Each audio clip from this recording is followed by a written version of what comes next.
In 3, 2, 1, riders, you are off and running. 30 minutes of racing. C&D, Collegiate C&D, racing now. So new for 2024 is the start line location. They just moved it down one turn, so it's between turns 4 and 5 this year. Previous years, I believe they had it at the Tower Bridge, which is between turns 3 and 4. Not really consequential, just means there's a little bit more flat before the finish line, and the hill basically starts right at the start of the race.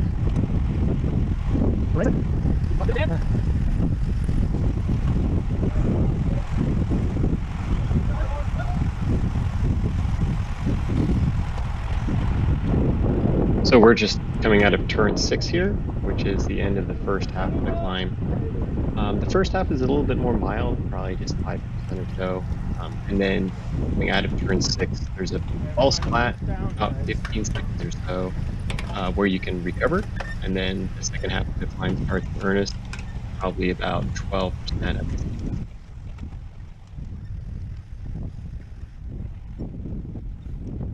At the very end of this video, I've included a screenshot of the elevation profile of the track, which is 2.2 miles long and has an elevation difference of just under 200 feet. Most of it coming from this climb just before the corkscrew.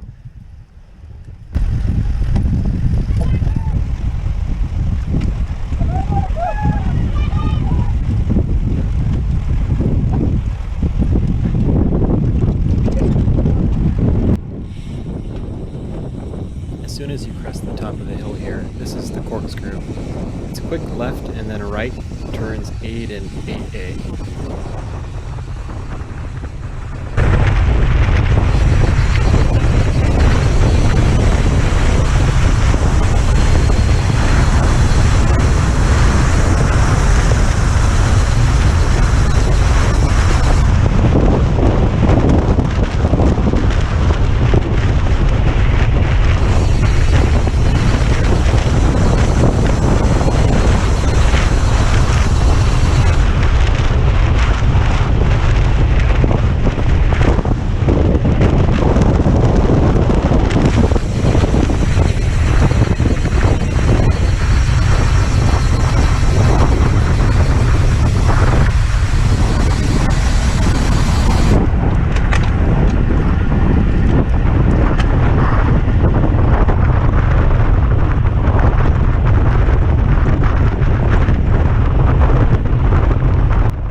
So after that last left turn onto the back straight, turn 11, it's basically just flat with a little lump from there until the start and finish line again, just before turn 5. So that's about a mile, 1.2 miles or so.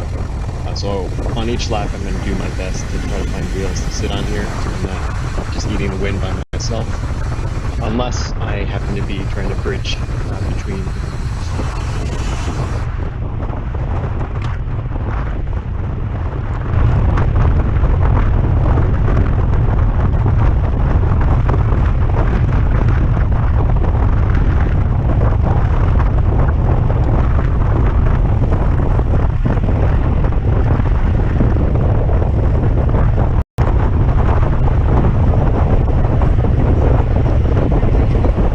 Stop eating wind, man. Get in. Shout out to my buddy Craig, that's on my right here. I was telling him to get on my wheel so we can conserve some energy and work together. Craig is actually in the 60 plus age category and he's absolutely crushing it still. When I grow up, I want to be just like this guy. I'll tell you what, as much as that climb is a challenge for a lot of people. The Bourbon on that corkscrew, that's that.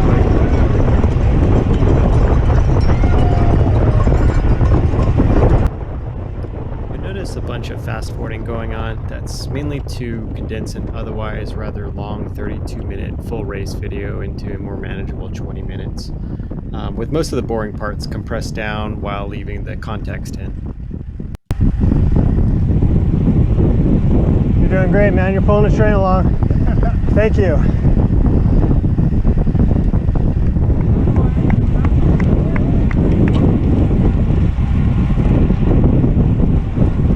You racing seas? All right, me too. So this guy in the blue kit in front of me, his name is Adam, I learned after the fact. He's been towing us around for at least half a lap or so. In a normal race, I would say that's probably not the best strategy. I try not to give people free rides if you can help it.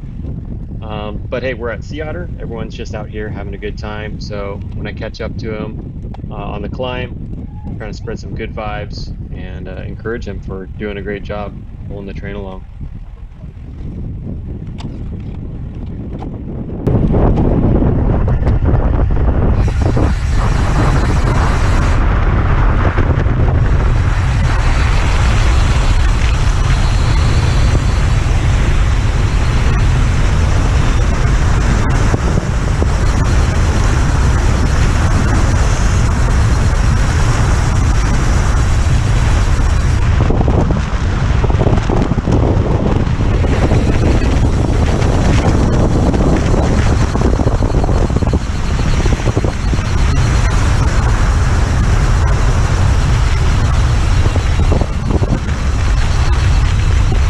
As you can probably tell from the camera angle on my chest mount here that I'm getting pretty low in aero, so I'm actually pulling up on Adam to my right here, and kind of laughing as I'm watching this after the fact, because I remember this distinctly.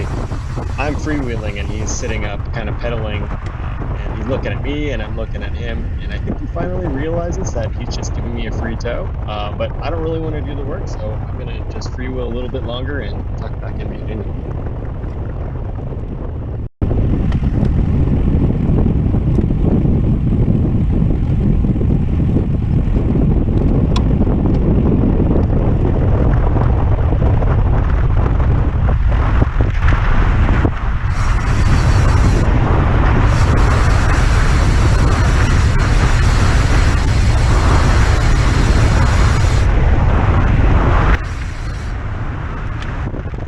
Coming out of this left-hand hairpin turn here, my heart rate's actually pretty low. It's around 160 or so, which is about my zone 3, with a max heart rate of high 190s.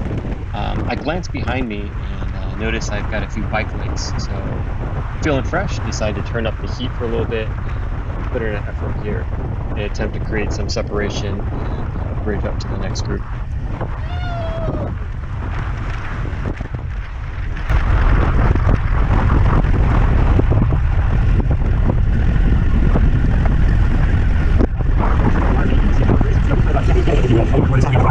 Doesn't mean that other riders are going to get it. You know, everybody kind of learns at their own rate. Some people get it intuitively quicker, other repeated exposure. Nonetheless, it's kind of, you can almost read inside their head.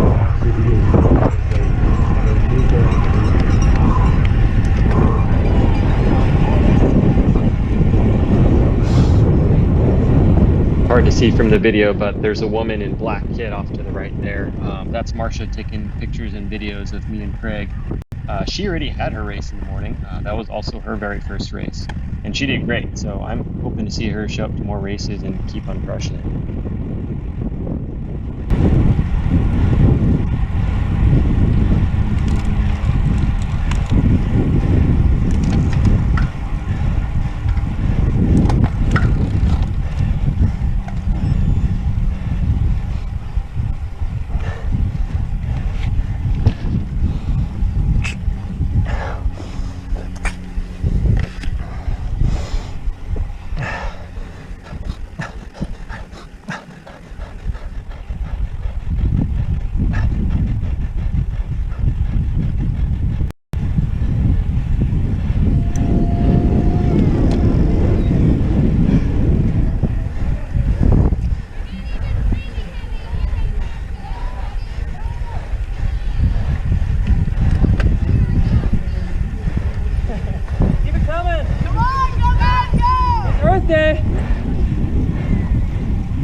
You got it, buddy.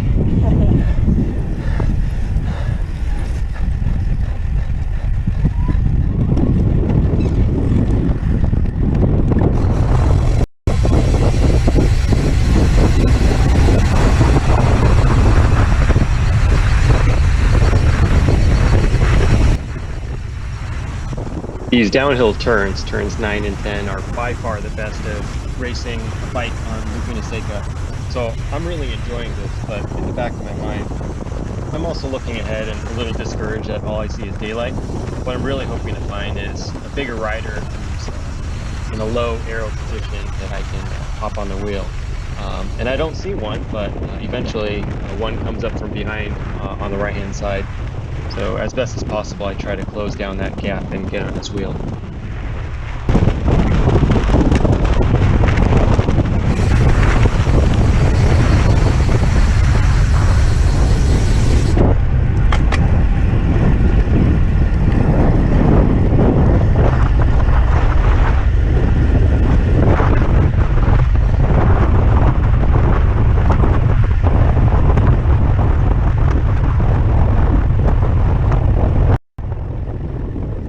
So I'm feeling pretty good about finally catching up to this guy and getting on his wheel.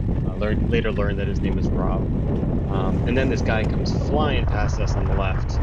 Luckily, Rob's able to close down that gap and we're able to sit on his wheel together. I later learned that it was the same guy that I had passed on the climb just before the corkscrew. His name is Elijah, and we'll be sitting on his wheel for the next half lap or so here.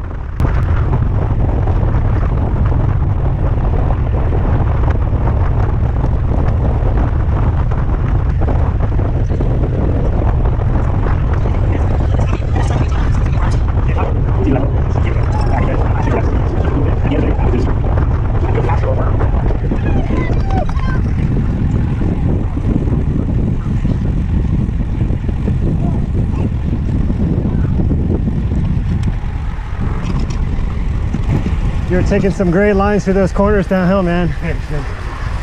Thing of beauty.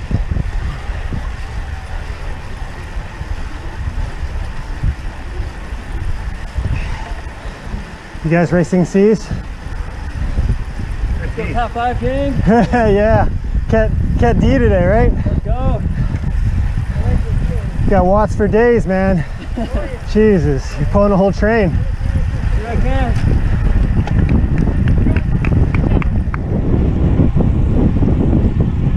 Got 6 of us. We're slowly reeling them in.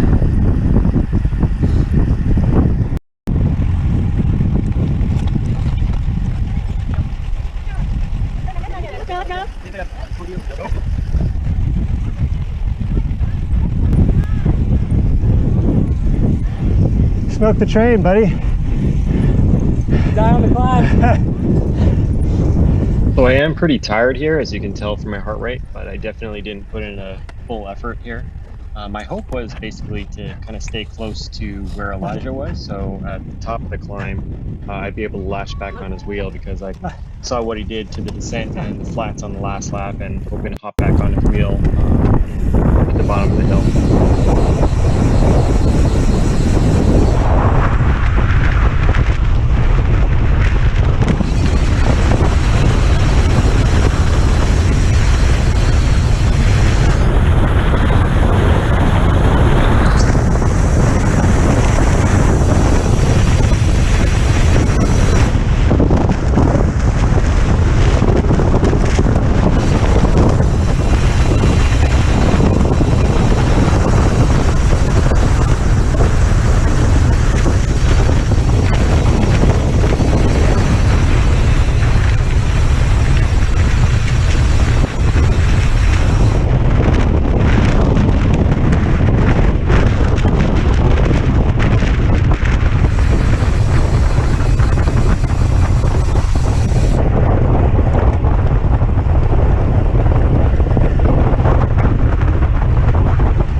Despite what it looks like here, I did not intentionally attack while Elijah was reaching back for a gel or whatever from his pocket.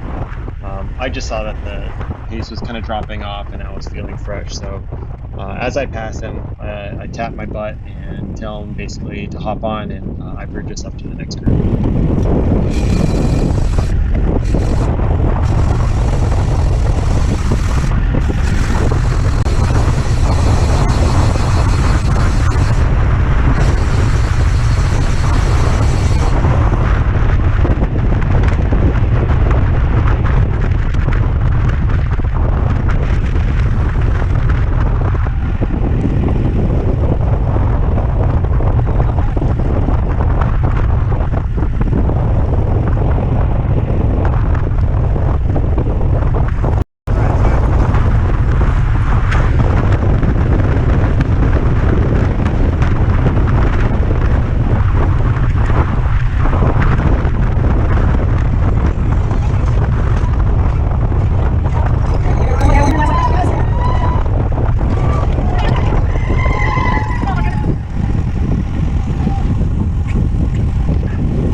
Come on, buddy. go. Last lap. We're still reeling in. We're only 20 spots from the podium. We got this. Go.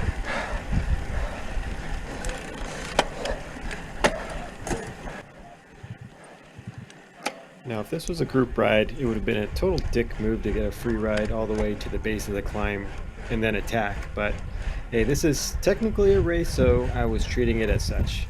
So long, Elijah, and thanks for all the fish. I probably put in my hardest dig of the race here, but I'm starting to fatigue, so I don't have a ton of matches to burn. Again, my max heart rate is around 198 BPM or so I come pretty close to that as I crest the top of this little hill for that last time.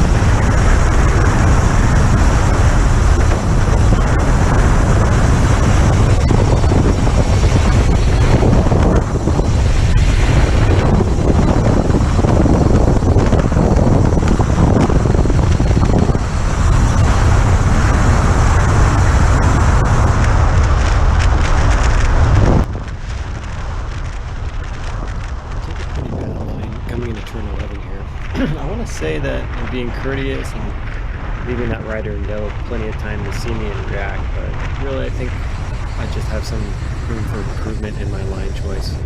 I can see in hindsight that there was actually plenty of room to overtake on the outside, which would have set me up for a fast line and still hitting the apex without needing to exit as wide and as slowly as I did there.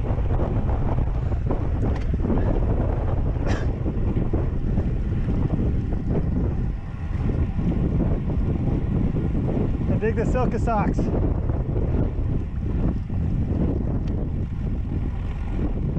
At this point, the riders are all so strung out that I'm quite happy to have only needed a 20 or 30 second effort to bridge up to this Dolce Vita rider, Greg, who I later bumped into at the athlete's lunch tent.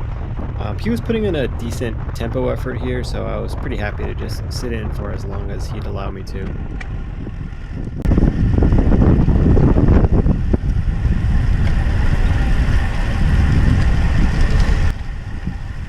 I was genuinely confused here when Greg flicked his elbow for me to pull through with only 500 meters to go.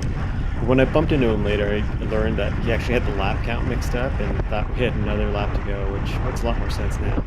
But seeing as the final corner was coming up, I just kind of sent it here and only looked back once briefly with about 200 to go and just went as hard as I could for the line.